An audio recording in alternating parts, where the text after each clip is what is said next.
वज़ीर-ए-आज़म शहबाज शरीफ से पाकिस्तान में तैनात चीनी सफ़ीर ने इस्लामाबाद में अहम मुलाकात की, जिसमें दो तरफ़ा ताल्लुकात, सी पैक, इलाक़ाई सलामती, मुआशी सूरत-ए-हाल समेत ईरान इसराइल तनाज़े में हालिया पेश रफ्त पर भी तबादला ख्याल किया गया।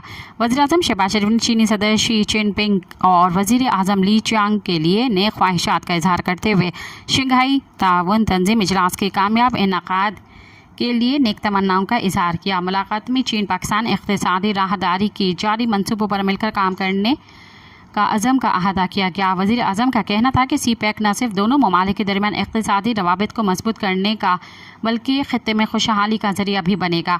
वज़ीर आज़म ने कहा कि पाकिस्तान को माइक्रो इकनॉमिक आउटलुक में बेहतरी आई है और हुकूमत मईशत के इस्तेहकाम के लिए पुरज़म है। चीनी सफ़ीर ने पाकिस्तान की सिफारती फॉर्म्स पर मिस्बत और फ़ाल किरदार की तारीफ़ की और पाक चीन ताउन के मुख्तलिफ़ पहलुओं से वज़ीर आज़म को आगाह किया। सब्सक्राइब कयो अवामी न्यूज़ HD खे ऐं ताज़ा तरीन ख़बरुनि लाइ ॾिसंदा रहो अवामी न्यूज़ HD।